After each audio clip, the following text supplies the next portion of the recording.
Today we are going over Jeremiah chapter 26. This is the chapter where Jeremiah is on trial. So let's begin. In the beginning of the reign of Jehoiakim, the son of Josiah, king of Judah, this word came from the Lord, saying. Now, who was Jehoiakim? Jehoiakim is Josiah, the good king Josiah's son. He's the father of Jehoiakim, who will be the next king, the boy king, who only reigns a very short time. And he is the second king after Josiah to rule on the throne, because his brother Jehoahaz was made king by the people after Josiah died. And Pharaoh came and said, no, I'm in charge now because I defeated you militarily. I'm in charge and I pick who's king in Judah. So he took Jehoahaz and marched him back to Egypt, where he never returned. He died in Egypt. But Pharaoh himself doesn't really come back out of Egypt much either, because right around that time is when the Babylonians become extremely powerful, especially in that area, and Pharaoh's pinned down in Egypt. So the Nebuchadnezzar is going to come and he's going to threaten Jehoiakim, and he's going to tell him, hey, you have to basically play with ball with us now. They even take him off to Babylon and bring him back into Judah. I'm sure having sternly warned him and maybe shown him what torture chambers look like in Babylon or something like that, to scare him. So this is the second king after Josiah, the king installed by Pharaoh but threatened by Babylon. Verse 2. Thus says the Lord, stand in the court of the Lord's house and speak to all the cities of Judah which come to worship in the Lord's house, all the words that I command you to speak to them. Do not diminish a word.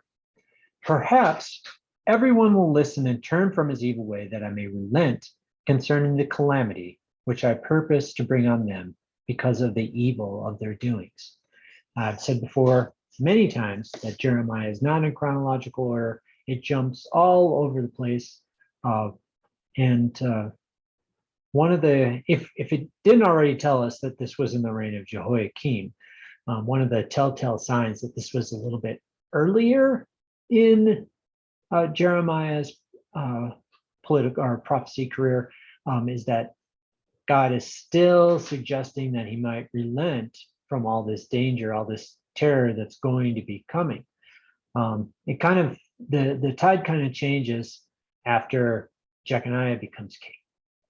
Then it switches more to, it's just too late. Jeremiah, don't even pray for them.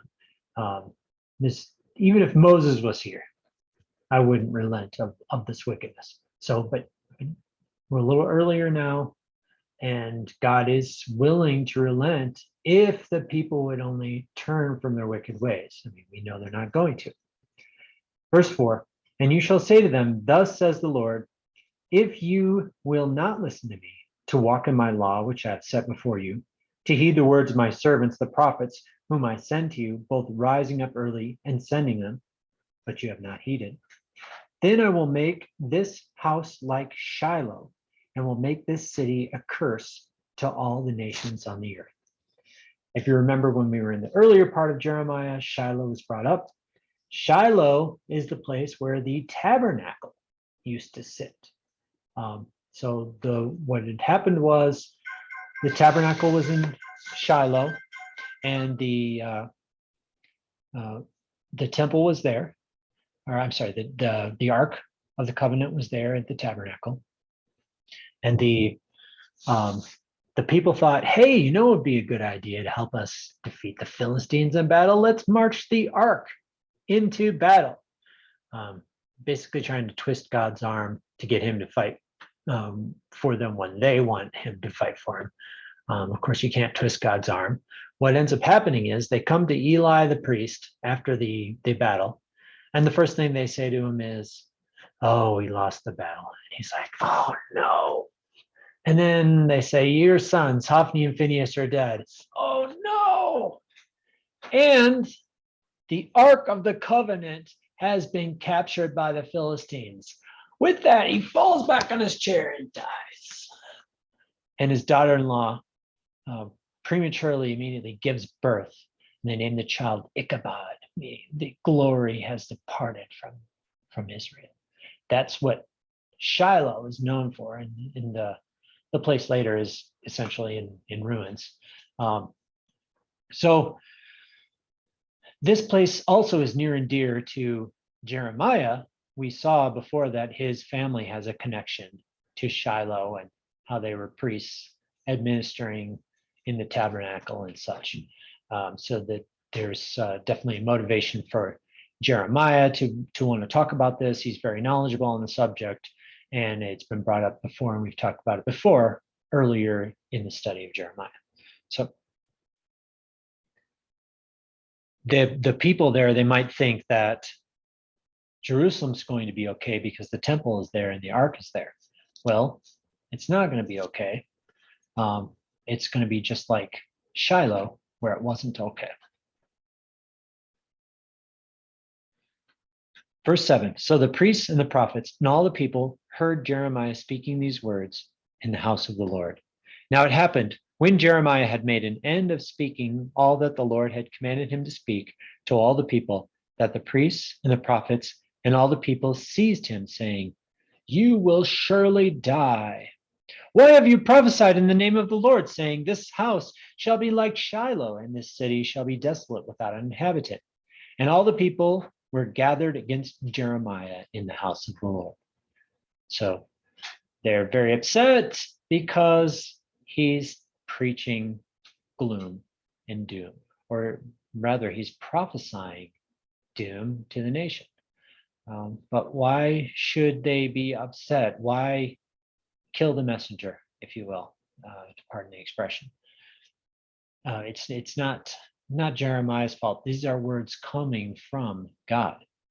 Verse 10, when the princes of Judah heard these things, they came up from the king's house to the house of the Lord and sat down in the entry of the new gate of the Lord's house.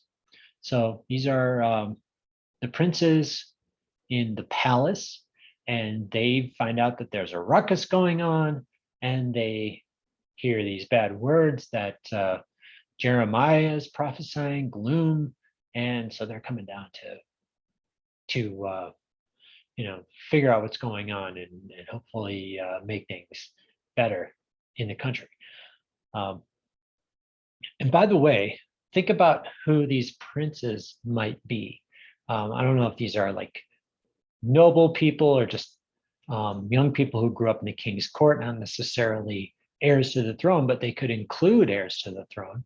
And it could include Zedekiah, who is going to be the king when the third and final deportation to Babylon happens. So Zedekiah could very well have been there observing all of this. And if you remember earlier in the book of Jeremiah, once it's clear that the prophets are false prophets, and once Nebuchadnezzar is marching towards the land, maybe they've already gotten to Dan up in the north and they've already destroyed it, and they're on the verge of getting to Jerusalem. That's when Zedekiah is going to send people to Jeremiah and say, oh, please inquire of the Lord for us, Jeremiah, because it becomes clear that Jeremiah is correct.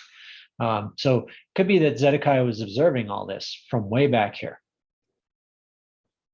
Verse 11, and the priests and the prophets spoke to the princes and all the people, saying, this man deserves to die, for he has prophesied against this city, as you have heard with your ears. If you remember, there's 3 leadership offices in the nation of ancient Israel, or in this case, Judah: prophet, priest, and king. So we have prophets who are false prophets, priests who are going along with it, and now you have the princes who are kind of in the king role. I don't know why the king wasn't there himself. Maybe he was busy, maybe he was traveling, who knows. But here you have people in that kind of king category. Remember, Jesus is going to ultimately fulfill all three of these and be prophet, priest, and king in the millennium. Verse 12, then Jeremiah spoke to all the princes and all the people, saying, the Lord sent me to prophesy against this house and against this city with all the words that you have heard. Now, therefore, amend your ways and your doings and obey the voice of the Lord your God. Then the Lord will relent concerning the doom that he has pronounced against you. In other words, I don't blame the messenger. I, Jeremiah, am doing the right thing. I'm telling you about this doom that's coming, and it's not even too late for you to maybe delay it or make the doom less. Verse 14, as for me, here I am in your hand. Do with me as seems good and proper to you. But know for certain that if you put me to death, you will surely bring innocent blood on yourselves, on this city, and on its inhabitants. For truly the Lord has sent me to you to speak all these words in your hearing. Essentially, the prophets are sent by God, and Jeremiah is one of the true prophets. He said, you can kill me. Yeah, sure. But then you'll have innocent blood on your hands. So you wouldn't want to add that to all the calamity that's coming to you. Remember, Jesus talked about this in the parables, about how the vine dresser, he sends the messengers to the people who are working the field, and finally he sends his son saying, oh, surely they won't harm him, but they kill them all. And so that's kind of a theme that we're going to see in the New Testament, that yes, all these Old Testament prophets were killed, and now they're going to kill Jesus. Well, they don't actually kill Jeremiah, but they do certainly kill many other prophets in the Old Testament, and Jeremiah, you can see here, is on the cusp of potentially being murdered. Verse 16, so the princes and all the people said to the priests and prophets, this man does not deserve to die, for he has spoken to us in the name of the Lord our God. Remember, this could actually be Zedekiah sticking up for Jeremiah. Verse 17, then certain of the elders of the land rose up and spoke to all the assembly of the people, saying, Micah of Moresheth prophesied in the day of Hezekiah, king of Judah, and spoke to all the people of Judah, saying, thus says the Lord of hosts, Zion shall be plowed like a field, Jerusalem shall become heaps of ruins, and the mountain of the temple like the bare hills of the forest. Here we have the elders who are aware of the scriptures. I'm sure they're extremely aware of the Pentateuch, Genesis, Exodus, Leviticus, Numbers, and Deuteronomy, but they're even aware of the prophetical writings, things that are in our Bible today. For example, here we have a passage taken directly from the book of Micah. Micah was a prophet who lived in the time of Hezekiah. And let me remind you of what happened during Hezekiah's time. The people were not obedient, although they hadn't been as bad in Jerusalem as they were in the northern kingdom of Israel, with its capital in Samaria. The Assyrians came and they deported the people in Israel all over their empire. And then the next logical place would be to come south to Judah, to Jerusalem.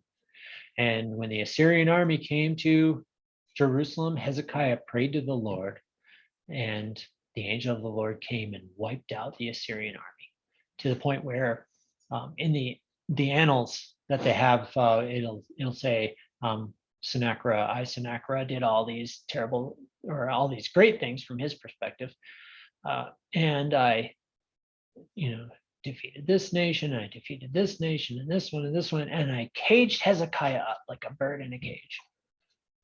In other words, I created a siege in Jerusalem, but it wasn't a successful siege because the angel of the Lord had wiped out the army. So that was a case of God sending the prophet. They are aware of the impending doom, and them repenting, or in this case, at least the king, repenting pleading to the Lord, and the Lord relenting of what he was going to do, what he's going to allow to happen to Jerusalem. And so it's nice that there are elders around at that time who remember that, have that, that passage that they can reference in whatever scroll they have, the Micah scroll, and they can read this. And so this is what he had said, and the implication here is that, we shouldn't have been upset with Micah for preaching this, and now it's happening again with Jeremiah. Verse 19, did Hezekiah, king of Judah, and all Judah ever put him to death? Did he not fear the Lord and seek the Lord's favor? And the Lord relented concerning the doom which he had pronounced against them? But we are doing great evil against ourselves. Now, there was also a man who prophesied in the name of the Lord, Urijah, the son of Shemaiah of Kiriath Jearim, who prophesied against this city and against this land according to all the words of Jeremiah. And when Jehoiakim the king, with all his mighty men and all the princes, heard his words, the king sought to put him to death.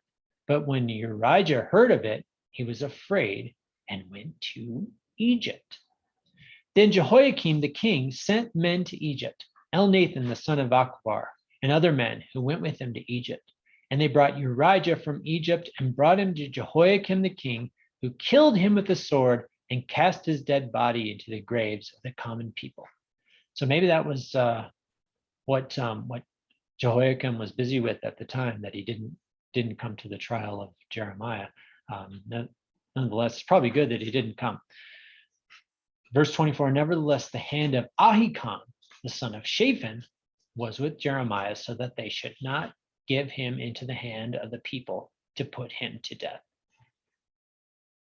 Ahikam, the son of Shaphan, he's a great guy. He stood with Jeremiah. He was Jeremiah's advocate.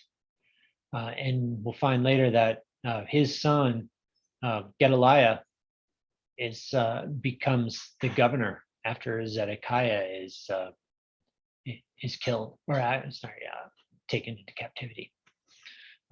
So he's a great guy. He stands with Jeremiah, and he succeeds in life. And when everything's going bad for most all families in Judah, things are going well for him. It is appropriate that he's on the right side of history here. If when I get to heaven, I'll love to meet Jeremiah someday, but someone I might even want to see more is this Mr. Ahikam, that he stood by the Lord's prophet when it was not advantageous to do so. But back up a little bit here too. We have this other prophet, Urijah, and I hear a lot of commentators say, oh, Jeremiah stood alone. Jeremiah didn't have anyone. Jeremiah was the only righteous person in all of Judah and all of Jerusalem at the time. Well, no. Here we have a couple examples of other good guys. We have Urijah, and we have of Ahikam. Although it could be to stand up for their side, these unnamed commentators, they could be talking more about between the second and third deportations. It seemed like the best people left early on, because remember too, there's Daniel, and he's on Jeremiah's side. He's reading Jeremiah's words and figuring out how long the captivity is going to be based upon what he's learned from reading Jeremiah. So the good people have gone into Babylon, mostly perhaps in the first and second deportations, and perhaps Jeremiah did stand alone after that. We don't know exactly where Ahikam is at that time. But be clear, Jeremiah wasn't the only prophet, the only good prophet. It just seems that these false prophets, they're more the soothsayer types, and they're saying what people want to hear. And so they're at the forefront. They don't have the words, the Lord's actual word. If they did have the Lord's actual word, then what they had prophesied would have came true, and we know that that's not true. We know that they are indeed false prophets. And they seem to have more of a higher position than the true prophets, which is not surprising. But look to what happens to Urijah, because perhaps he's even prophesying here in his death. You know, these prophets, they often act out things where we're going to see, like in next week, where Jeremiah is going to wear a yoke, and that's going to symbolize you're better off being yoked to Nebuchadnezzar than trying to fight against him. We saw before where he had his dirty underwear and he went and buried it in Babylon and then brought it back. You know, these things that the prophets do, often God tells them specifically to do these things. They're live action drama of what's of a lesson you can learn about truth or about the future. And so perhaps this is a little bit of Urijah being prophetical in his death. You're going to see where a lot of the people in Judah are going to want to try to go down to Egypt to escape from the Babylonians. And they're going to think things are going to be better in Egypt than they would be.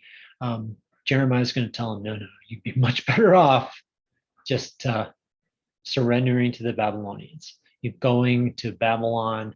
You know, there's going to be Babylonian neighborhoods. You're going to prosper there. You're going to, probably be able to become wealthy there. You're going to come back after 70 years into the land.